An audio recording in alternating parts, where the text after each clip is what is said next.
Hello everyone and welcome back to Mossy Bottom, or should that be Frosty Bottom? Does anything look a bit different to you? A few more trees in the background perhaps? Yes, I have moved. After 7 wonderful years on my 1 acre smallholding in the west of Ireland, I now live here in the pine forests of southwest Finland. Behind me, somewhere in the distance there, you can see my new home, a log-framed house built in 1924. Next year it will be 100 years old. Set on about 5 acres of land, and about half of that is native forest, a mix of birch, spruce and pine with a few oak trees thrown in there too. And the other half, very overgrown meadow and pond. This property has not been lived on for about 20 years, at least full time.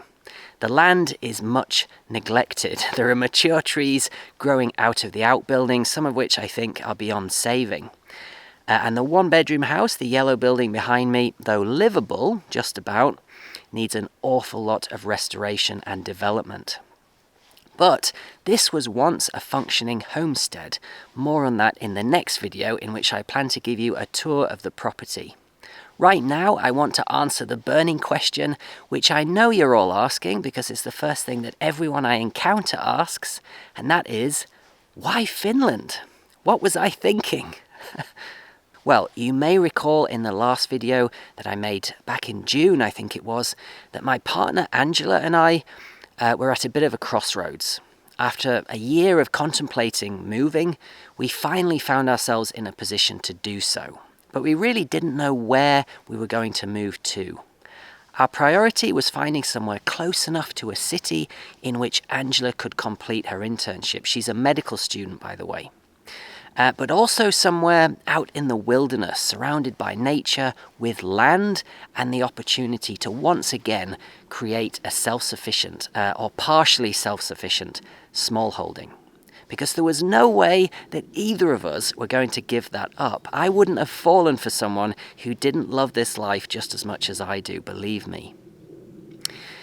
And there's another reason too, a very compelling one. We really needed a house. I think Angela and I could have lived in that tiny caravan for another 10 years if that's what it had taken to restore the cottage in Ireland. But then our daughter, Juno, came along. Yes, I have become a family man, everyone. Who'd have thought it, eh? And perhaps one day they will feature more in these videos. Angela has already featured several times before, so watch this space. One thing is for sure, starting a family has not deterred me from this way of life, as I think some of you thought it might. But it did make me realize pretty quickly that we needed a house, and one that was habitable immediately. A project, yes, because we couldn't afford anything else, neither of us having access to a mortgage. And also, personally, I'd much rather try to create something beautiful and functional than just to buy it completed. But a project which could keep the three of us dry and warm, or warmish, I hope, while we worked on it. And yes, I hope that the new Mossy Bottom here in the Arctic North, and I may well rename it Frosty Bottom, by the way, will do that. I'm sure there's many doubters out there right now. You do realise there's no sun for half the year? What about the cold? You'll freeze to death. Well, I sure hope not, but I will talk about the climate here later in this video, because it was an important consideration in our decision to choose Finland, and not something that we took lightly. So that's the gist of why we decided to move. But why then did we leave Ireland? Well, we didn't actually want to leave Ireland initially, and we spent months searching for properties within about an hour's commute of either Dublin or Cork. Those were the 2 cities, the only 2 unfortunately, within Ireland in which Angela could have done her particular internship.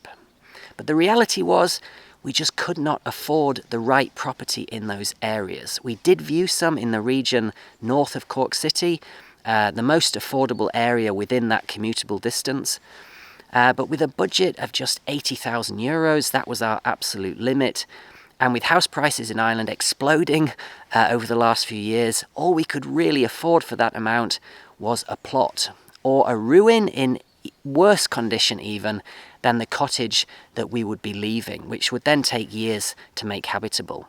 And while that would have definitely tempted me as a single man, in fact it did a decade ago, or even us as a couple, I think, particularly with the restoration grants available in Ireland right now, it just wasn't enough when considering the immediate needs of a family. And yes, we could have rented for a few years while Angela did her internship and then moved back to Mossy Bottom, but it would have been very difficult financially because of rental prices in those regions. And we didn't just want to lose what little savings we had. So we began to research other countries and the opportunities that they offered. And in doing so, we started to get really excited. And I suppose that excitement then became the other reason that we wanted to move, to start a new adventure together as a family. Mossy Bottom in Ireland was my dream and vision. I'd been there for several years, remember, before even meeting Angela, my partner. Frosty Bottom here in Finland is our dream and vision. We've planned this together. And I think you only get so many chances in life when the stars align to do something as big as this, and seizing that chance felt like the right thing to do. And I think Angela, my partner, would say the same thing. But Finland wasn't the only country that we were considering. We spent quite a bit of time this summer travelling around, exploring different places, trying to narrow that decision down. You may recall me saying in that last video that Germany was a tempting option for us, not least because that's where Angela studied. She's a native German speaker. Austria too was a really interesting option. The landscape there is certainly amongst the most spectacular that I've ever seen. It's a beautiful part of the world, I think. The problem we encountered was a lack of houses with land, even an acre or two, and a real lack of support, it seemed, for homesteading and self-sufficiency as a way of life. Even the way property tax is calculated is based on how many square meters of land you have. You can have a huge mansion, 10 bedrooms on a small plot, and pay less in property tax every year than someone with a tiny tumble-down cottage and an overgrown field at the back. Not that there are many of those for sale anyway, believe me, we looked.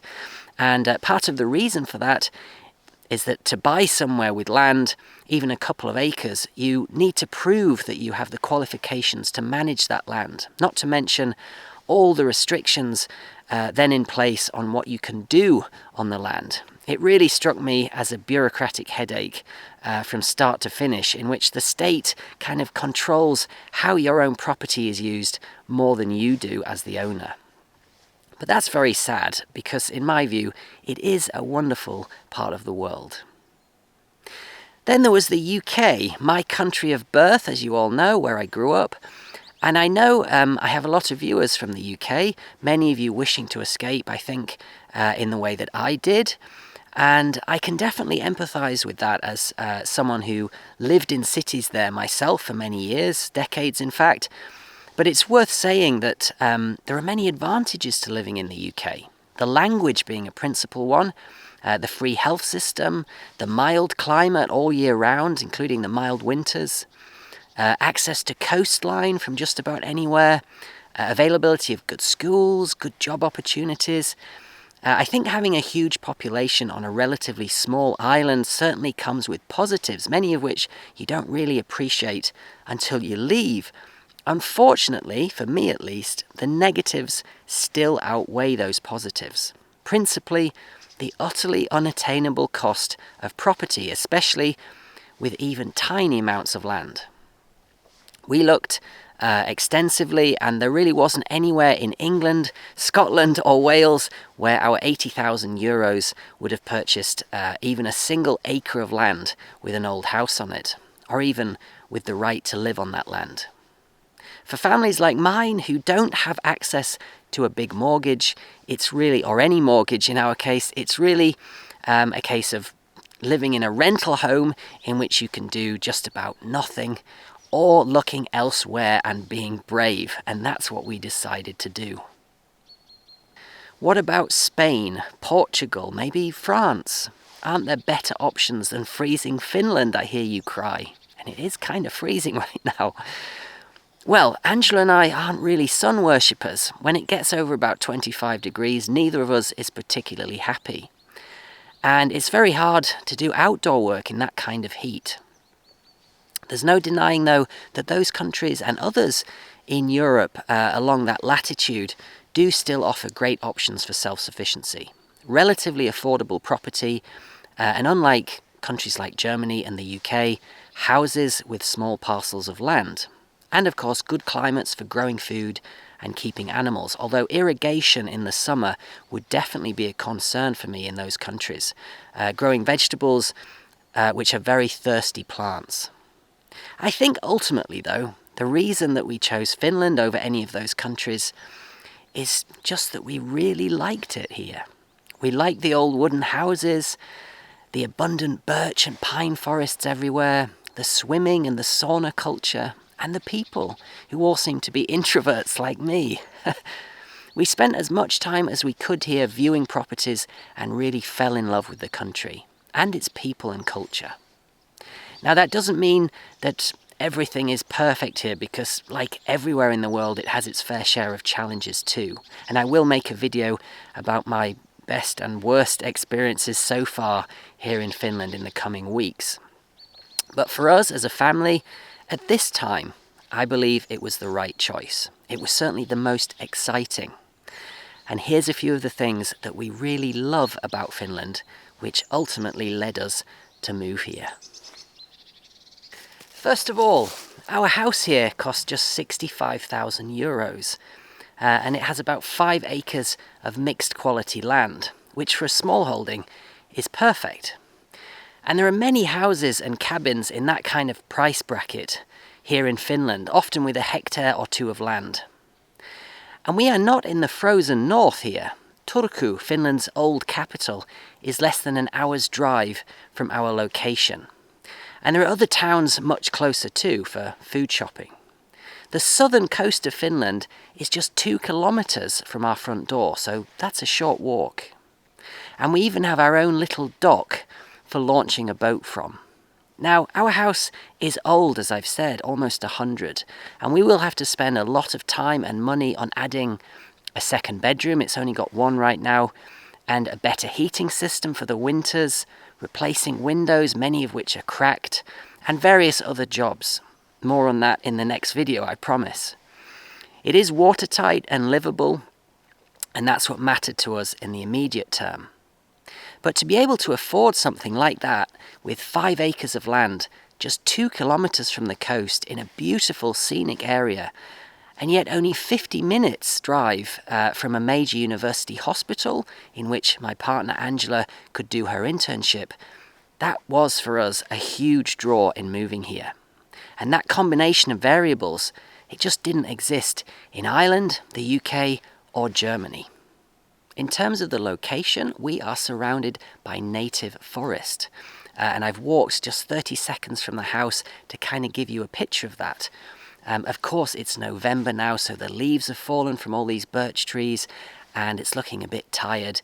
But we still regularly see red squirrels, white-tailed deer, and another smaller species of deer, I'm not sure what it's called, and all sorts of other wildlife through our kitchen window, often as we're sat eating breakfast in a morning. The forest here is not planted, it's native, and it's absolutely full of things like mushrooms. We've been feasting on bucket loads of chanterelles for the last month. Then there are blueberries and lingonberries in the summer, and all sorts of other resources. It's a magical place, and it feels wild, even here in the far south of Finland. We do have a few neighbours, 100 or 2 metres from our house, so we're not entirely in the wilderness, but being surrounded by forest as we are, it does feel like it. And I think that's one of the things Angela and I both utterly loved about property here in Finland, because that's not unique to the house that we bought. Yes, you can choose to live in an apartment in the city, and many people do, especially in the winter, but there are so many properties out there just like ours in which you can live in the heart of nature. So let's talk about climate then, and address those burning questions, the cold and the lack of light in the winter. Well, Finland is a long, thin country. The distance from north to south, according to Google Maps, is about 1,300 kilometres. Yes, I did check just before filming. That's in a straight line. And that's about the distance from London to Edinburgh and back again, plus the distance from Dublin to Cork. So the difference between the climate in the north of Finland and the south is obviously pretty significant. I checked before filming, and the temperature here in the far south right now is about 5 degrees Celsius. Chilly, yes, it is November, and we are getting freezing nights already. But in the north of Lapland right now, it's dropping to between -4 and -9 degrees Celsius already in November. This part of Finland where we live is a temperate region, and indeed there are oak trees and other species on this property which would not survive further north. Because we're on the coast, it's hardiness zone 6 here. The further north you go into Finland, the colder it gets, into hardiness zone 5, 4 and even 3 in places up in Lapland. But the interesting thing is that the climate up there in Lapland is what most people, including me before doing some research, seem to associate with Finland as a country. We all think of reindeer and deep snow and Santa Claus and the Northern Lights and dark, dark nights. But the far south, where most of Finland's population actually live, including us now, well, it's definitely still mighty cold compared to countries like the UK and Ireland. But this is not Lapland. And that's something that Angela and I came to understand when doing our research. Saying that, we do still expect settled snow for a good 3 to 4 months every year. And quite how we cope with that as a family remains to be seen. We're trying to prepare as much as we can. More on that in future videos. As for light, well, it's kind of the same story. Here you can see a comparison between hours of daylight throughout the year for 3 cities. Sligo in Ireland, where we came from, Turku here in Finland, close to where we are now, and Rovaniemi, which is supposedly Father Christmas's home up in Lapland. On the winter solstice, the shortest day of the year, Turku has about 6 hours daylight. Sligo in Ireland has about 7.5, so a 1.5 hour difference in daylight, whereas Rovaniemi in Lapland has just 2 hours of daylight in midwinter. If you want to truly hibernate like Moomin, as probably most people think I'm doing up here in Finland, then actually Lapland has got to be the place to do it.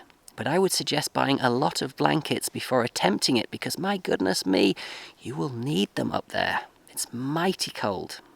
And by the way, the actual Moomin house, yes, there really is one, is pretty close to where we now live. We're hoping to visit next summer.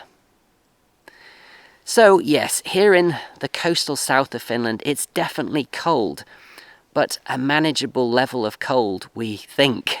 And in the summer, the climate here is actually fantastic for growing food. Finns often talk about the short growing season, and that's true, but you can work with that. It's a bit warmer than Ireland and the UK, with more reliable sun and longer days in the summer, while still having enough rain to keep crops irrigated, unlike other parts of Europe now, which are increasingly subject to droughts in the summer. Our most immediate neighbour here actually has an organic orchard growing blueberries and apples, which are sold in Helsinki. And almost every house that we pass in the area has a vegetable garden of some sort. There is definitely an appetite for self-sufficiency in Finland, and I think that has a lot to do with the climate during the summer. As for the snow, well, I for one am actually really looking forward to making igloos and going sledding with my family. Ireland, well, it has a great climate for self-sufficiency, as I've said in many videos, and I think it probably has the most breathtaking spring of any country I've ever been to.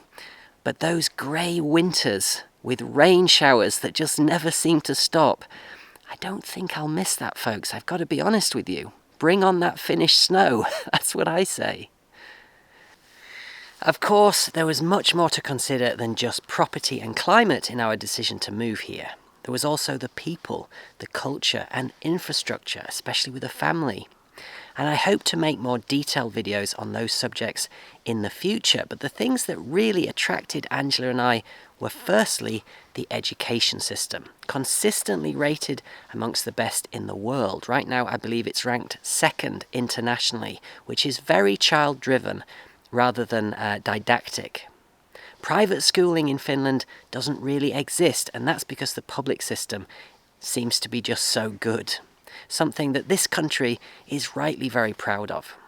The health system too is largely free and very highly rated, with short waiting times when compared to other EU countries. And according to the Global Peace Index, Finland is also the world's safest country to live in, though I know many of you will raise the question of its neighbour to the east, and I'm sure there will be some strong opinions on that subject. Angela and I did our research, and we believe, particularly in light of Finland joining NATO, that this is a safe place to live. In terms of the Finnish people, well, they are supposedly, according to all those surveys, the happiest people in the world, though every time I talk to a Finnish person about that, a wry smile appears on their face as if it's a load of old cobblers. Angela's theory is that Finns just don't like complaining, so appear happier than they actually are. I think we'll have to live here a bit longer to figure that out, but certainly to us they've been incredibly friendly and welcoming. And with very few exceptions, they've also been very willing to speak English, which they do unbelievably well, considering it's not their native language. Maybe my theory on that is that it's because Finnish is such a difficult language that when they start learning English, it's just so easy by comparison. I have to say though, not everything since we moved here has been smooth sailing, particularly the bureaucracy. More on that in a future video. But the people have without exception been wonderful and have made us feel very welcome, which of course, as a family moving to a foreign country, we are very, very grateful for. So this is the new frosty mossy bottom, or mossy frosty bottom, not quite sure yet. I'll figure that out.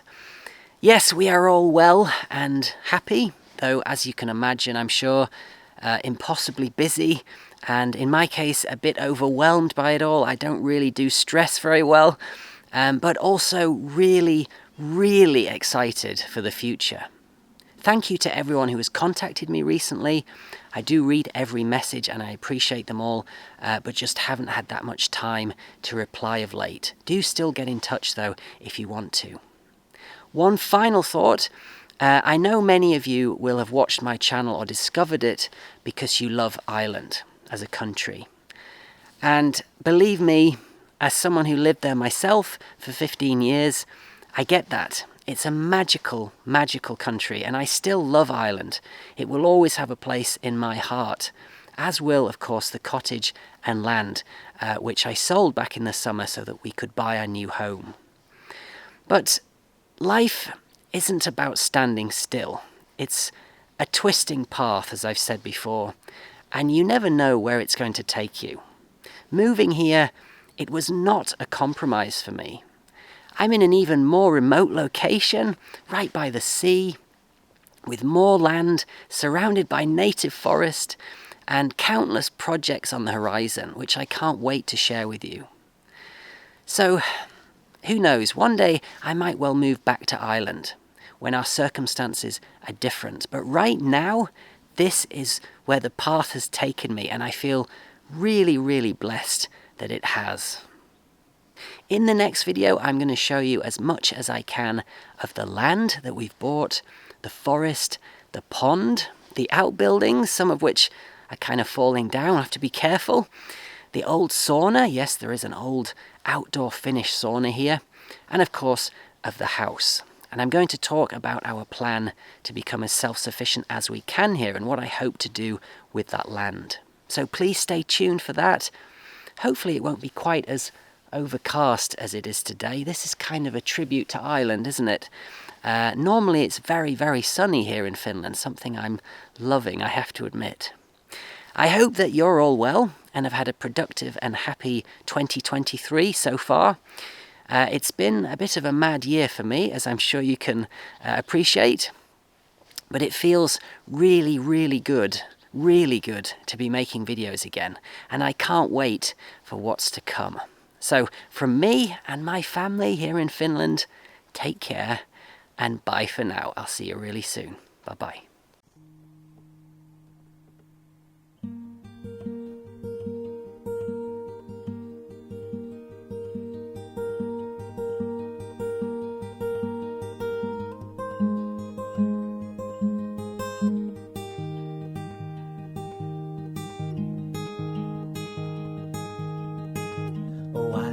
Born in a Quaker town where folks worked good and hard for the ones they loved and got above. Each day they punched their card, and when evening came back home again, they'd rest a while and say, "'Tis a hard old life, but for kids and wife we'll work as another day." When the sun rose low, back to work they'd go, singing on their way. For job and home to call our own, we'll work as another day. Oh,